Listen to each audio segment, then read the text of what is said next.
La cultura Kalash non può scomparire.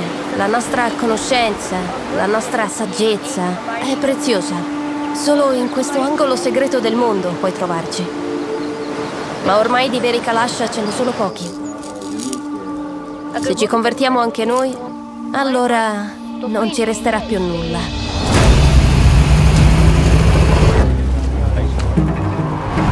Questo ponte unisce il mondo dalla Valle del Kalash. Spesso sono quelli più a rischio dagli attacchi dei talebani. Questa strada fa veramente impressione, una delle più pericolose al mondo purtroppo. Spero tanto che ne varrà la pena, Mamma mia, non voglio guardare, non voglio guardare. Nessuno rimarrà a mantenere vive le nostre tradizioni. Come possiamo sopravvivere? I talebani hanno decapitato una persona e gli hanno rubato più di 600 capre. Il mio nome è Giuseppe e ho una missione: girare il mondo per incontrare i personaggi più straordinari del pianeta e fargli una semplice domanda: cos'è per te la felicità? Benvenuti nel progetto Happiness. AK-47, giusto? Sì. Semiautomatico? Semiautomatico. Automatico e semiautomatico. Ok. Questa avventura inizia in una maniera completamente diversa dal solito, con qualche precauzione in più, perché Zakir ci sta accompagnando in una delle zone più remote del Pakistan, a nord, al confine con l'Afghanistan, dove i talebani negli ultimi decenni stanno convertendo con la forza tutte le tribù autoctone là vicino, tranne una. La tribù dei Kalash, che sta resistendo nascondendosi grazie alla loro conoscenza del territorio contro i talebani. Stanno resistendo, stanno mantenendo la loro cultura, le loro tradizioni, e noi stiamo cercando di raggiungerli. Non sarà facile questa volta, ma l'obiettivo è sempre lo stesso: comprendere che cos'è per loro la felicità. I Kalash, questo nome risuona come qualcosa di mistico. Vivono isolati in una regione montuosa remota del Pakistan, al confine con l'Afghanistan. D'inverno queste valli diventano inaccessibili. Sommerse dalla neve, tagliano fuori i Kalash dal resto del mondo per mesi interi. E qui dove il tempo sembra essersi fermato, sono l'unica e l'ultima comunità animista. Ormai si trovano circondati dai gruppi estremisti islamici della regione, come i talebani, e vengono chiamati addirittura i nemici di Allah. I Kalash infatti credono in una moltitudine di dei e spiriti, in particolare legati alla natura e alle stagioni. Questo li rende purtroppo bersagli di persecuzioni, perché la loro cultura viene vista come una minaccia all'ordine religioso che i gruppi islamici estremisti cercano di imporre. Nel corso dei secoli, i Kalash sono stati ripetutamente attaccati e costretti alla conversione. Oggi sono ridotti a qualche migliaio, nascosti nelle valli impervie della valle di Chitral, dove le montagne agiscono come scudo contro gli attacchi, ma non li proteggono completamente. Le incursioni dei talebani continuano ad essere una minaccia costante e le donne Kalash in particolare sono spesso prese di mira, rapite, convertite forzatamente e obbligate a matrimoni islamici. Questa lotta incessante per la sopravvivenza culturale contro le forze talebane è parte integrante della storia dei Kalash. Essere un Kalash significa resistere.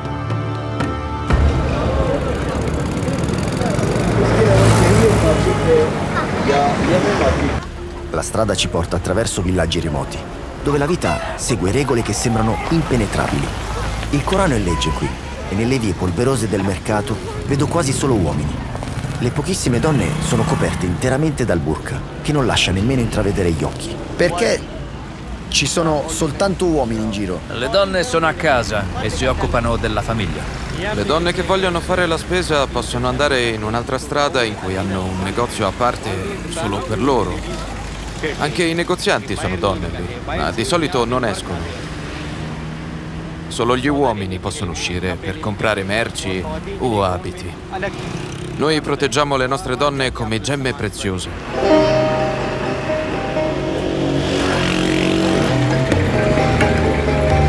Decine di checkpoint rallentano il nostro viaggio e ogni volta la tensione sembra crescere sempre di più. Ci controllano, ci chiedono i documenti, ma vedo nei loro occhi preoccupazione, come se si chiedessero cosa ci fanno degli occidentali qui. Non siamo comuni turisti e loro lo sanno. Per loro però potremmo essere un premio per i talebani, un bottino prezioso per un riscatto, e ogni volta che ripartiamo sento un misto di sollievo e paura. Riprendiamo la strada. un serpente di terra battuta che si snoda tra burroni vertiginosi e cime affilate. Il nostro autista continua a sfiorare il precipizio come se ci volesse vedere soffrire, ma io non ho affatto paura. Mamma mia, non voglio guardare, non voglio guardare. Spero tanto che ne varrà la pena, eh. Mamma mia. C'è un traffico terribile. Questa strada fa veramente, veramente impressione. Una delle più pericolose al mondo, purtroppo. Queste strade mi sembrano quasi un rito di passaggio. Solo chi riuscirà a superarle varcherà la porta verso un mondo che esiste solo in queste valli. Ci siamo dovuti fermare in questo checkpoint. In realtà lungo il tragitto ce ne sono tantissimi in cui l'esercito pakistano controlla chi passa, chi entra, chi esce, ma soprattutto in questo checkpoint. Questo ponte unisce il mondo dalla valle del Kalash, quindi dalla tribù di Kalash, e spesso sono quelli più a rischio dagli attacchi dei talebani. Infatti negli ultimi giorni ci sono stati degli attacchi e per questo ponte era stato chiuso. Quindi adesso aspettiamo un attimo, saliamo sulla macchina per vedere se ci lasciano passare, ma dovrebbe essere tutto ok. I soldati ci avvertono. Pochi giorni fa c'è stato un attacco. Talebani contro polizia. Questo checkpoint è una linea sottile che tiene lontano un pericolo che però è costante.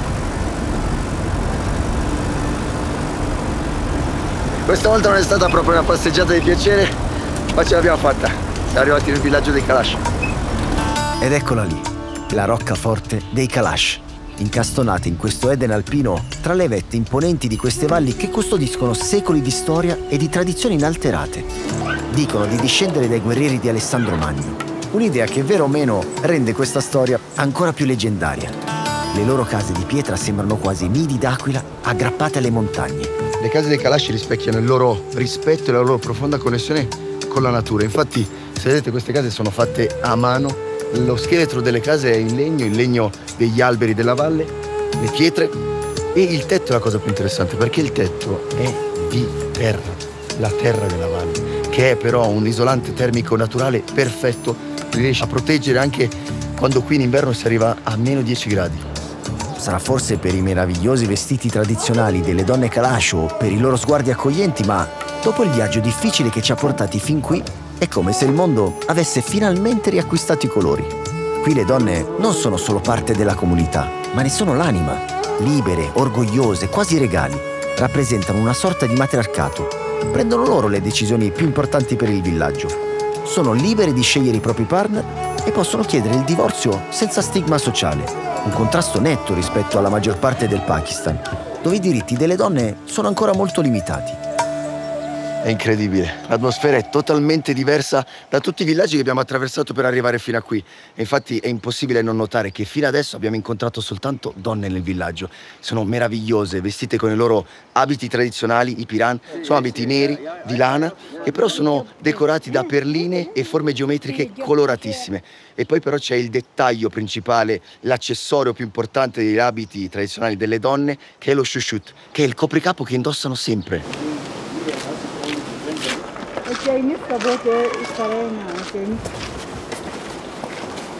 Ma cosa vuol dire qui essere un uomo Kalash? Me lo racconta questo signore dallo sguardo gentile. Essere uomini nel Kalash è un orgoglio. Siamo tutti pari. Alcuni raccolgono la legna, altri allevano capre. Cerchiamo tutti di sostenere la comunità. Le donne si possono occupare dell'agricoltura come di altro. Non hanno un compito prestabilito. Sono libere di scegliere. Ma di solito noi prediligiamo i lavori pesanti e loro i lavori più di testa. Per questo le donne spesso prendono le decisioni importanti. Ci fidiamo di loro. C'è da dire che sono anche delle brave contadine. E stai pur certo che qui da noi le donne si fanno rispettare. Come avete visto, gli uomini si vestono in maniera molto più sobria rispetto alle donne. Hanno la classica camicia pakistana che si chiama kameez e il cappello, il copricapo si chiama pakol, che è tipico delle zone montane del Pakistan. Non sono però tutti benvenuti al villaggio. Noi siamo riusciti a entrare solo grazie a Jasmine, una giovane donna Kalash con un forte desiderio di proteggere e far conoscere la sua cultura. E nonostante i suoi soli 16 anni è molto intraprendente. Ed è stata lei a convincere sua madre a ospitarci nella loro casa, perché vede in noi l'opportunità di aprire una finestra sul suo mondo e mostrare a tutti ciò che rischia di scomparire.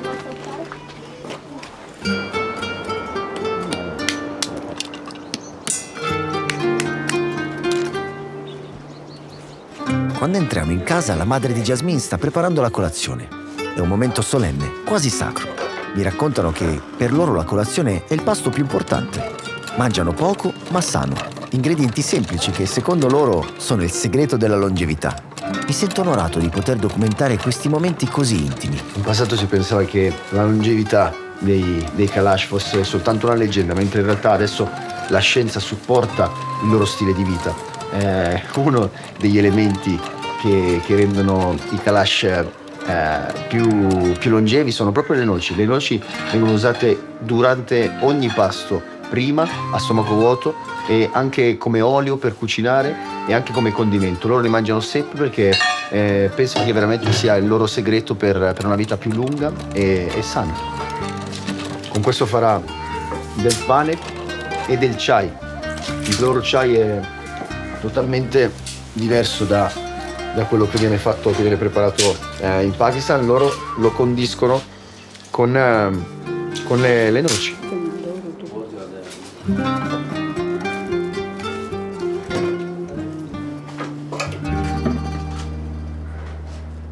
In passato noi mangiavamo tante noci, erano molto abbondanti qui. I nostri avi mangiavano per lo più formaggio, burro ghee fatto in casa e noci. Ecco perché vivevano più a lungo. Ora anche qui sono arrivati prodotti industriali pieni di conservanti. Infatti siamo diventati deboli, ci ammaliamo. In passato le persone vivevano molto più a lungo, arrivavano facilmente a 120 o 150 anni. Ora moriamo subito. Mentre la madre prepara il cibo, si lascia sfuggire una storia che mi colpisce molto. È solo un accenno, poi cambia subito discorso, ma quel momento di vulnerabilità mi fa capire quanto sia fragile qui il loro equilibrio. Purtroppo sta cambiando tutto. I nostri antenati possedevano vaste terre con molto bestiame. Ora però hanno paura di uscire ad allevare il bestiame. Hanno paura, perché se ti allontani dal villaggio potresti non tornare. È successo 2 volte recentemente. Una volta i talebani hanno decapitato un nostro uomo e gli hanno rubato più di 600 capre. A un altro l'hanno ucciso e massacrato per rubargli tra le 500 e le 700 capre.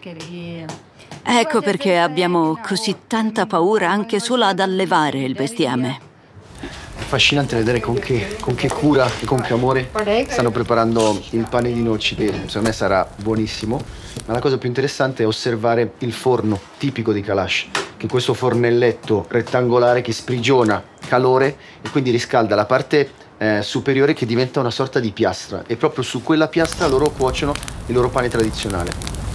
Per arrivare a una cottura perfetta, per gli ultimi minuti la signora ha messo il pane dentro il forno e chiaramente si è sporcato di cenere, ma non è un problema, anzi è fatto apposta perché la cenere per loro è un antibatterico molto potente, quindi viene anche lasciato un velo di cenere sul pane che gli dà un certo sapore.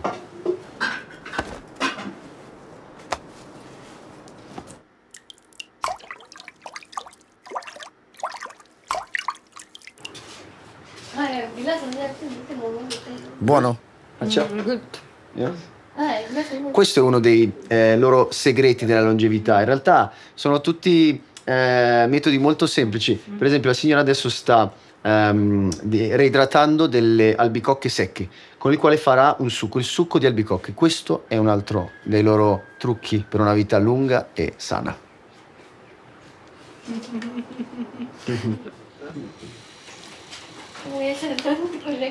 Molto buono, molto buono. In realtà non è neanche pronto, ha semplicemente messo in ammollo le albicocche, ma è già buonissimo. Buonissimo. Molto buono. Buonissimo.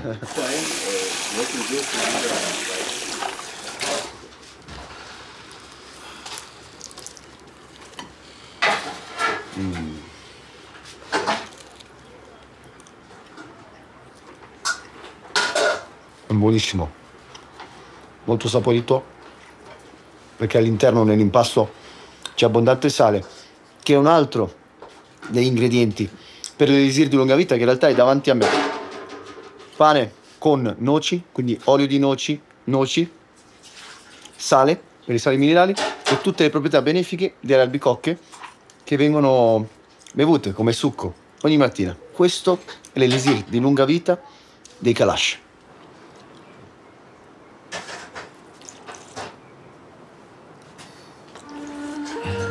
È buonissimo veramente, perché è come se fosse acqua aromatizzata, non è un vero succo. Sono le albicocche che vengono ammorbidite dall'acqua e poi tutti vengono sfilacciate e quindi è un'acqua all'aroma di albicocca, beh, squisita. E finita la colazione ho la fortuna di assistere a un rituale che si tramanda di madre in figlia da generazioni. Lavare i capelli qui non è solo un gesto di cura personale, ma una cerimonia profondamente simbolica. L'acqua del fiume, pura e fresca, viene considerata un dono degli dei e lavare i capelli in queste acque è un rito di connessione con la natura e le divinità che governano ogni aspetto della vita.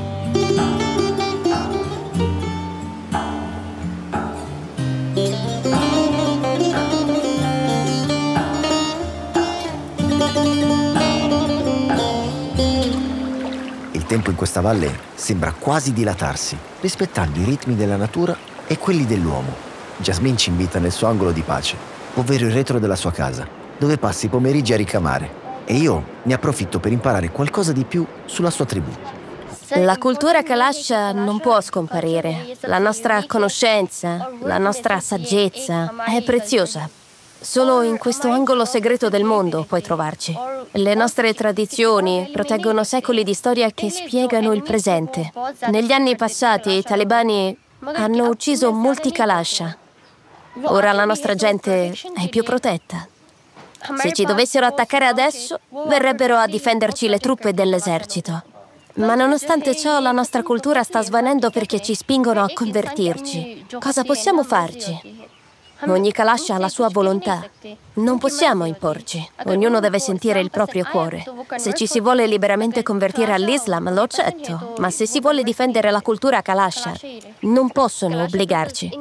Ormai di veri Kalash ce ne sono pochi. Se convertiranno anche i pochi che vedi qui, allora non ci resterà più nulla. Nessuno rimarrà a mantenere vive le nostre tradizioni. Come possiamo sopravvivere? Sai cosa ci rende felici? Poter festeggiare liberamente le nostre cerimonie per ogni stagione. Questo è ciò che ci è rimasto. Jasmine è decisa a proteggere la sua cultura ad ogni costo e nonostante la sua giovane età ha già la consapevolezza che questa sarà la sua missione nella vita. Una missione che condivide profondamente con la madre. Mi sto dedicando a proteggere le donne Kalash e a difendere le nostre tradizioni. Abbiamo bisogno di loro per mantenere vivo il nostro clan. Siamo pochi, ma dobbiamo essere forti. Nessuno ci darà nulla senza lottare. Insegno loro l'importanza della nostra cultura per trasmetterla ai figli. Anche se ignorati, continuiamo a resistere. Ogni volta che si unisce una nuova donna, condivido ciò che ho appreso dai miei antenati. Rappresento tutte noi e sento questa responsabilità. Il nostro futuro dipende da ciò che difendiamo oggi. Voglio che il nostro popolo cresca e non venga dimenticato. Non vogliamo far del male, solo farci rispettare. Io sono venuto da tanto lontano per capire che cos'è il concetto di felicità per la tribù dei Kalash. Può aiutarmi a capire che cos'è la felicità qui, in questa meravigliosa valle? Proteggere la nostra cultura, la cultura Kalash, mi dà forza e gioia. Essere la voce del mio popolo è un grande orgoglio. Lotto per l'istruzione e il benessere delle donne Kalash. Faccio tutto il possibile per dar loro opportunità migliori. Amo l'istruzione, anche se ho avuto poche opportunità. Voglio che queste donne siano forti e che siano consapevoli nel mondo. Devono sapere affrontare tutto ciò che la vita riserva loro. Non è solo istruzione, è la capacità di scegliere il loro futuro. Senza istruzione, purtroppo, non c'è futuro. E questo noi non possiamo permetterlo. La missione di Saigul è chiara: resistere per esistere. Ogni giorno deve lottare per mantenere viva la sua cultura, nonostante le pressioni esterne e le minacce che incombono sul suo popolo. Ogni gesto, ogni festività, ogni momento condiviso con la figlia diventa un atto di resistenza contro l'oblio. Una sfida contro un mondo che cerca di cancellare ciò che loro custodiscono con orgoglio. Essere una donna Kalash significa essere il pilastro della propria comunità, proteggendo non solo le proprie credenze, ma anche la propria libertà di esprimersi, di vivere secondo i ritmi della natura e dei loro dei. E in un mondo in cui così tanto si perde, per le donne Kalash, la felicità è semplicemente poter continuare ad essere.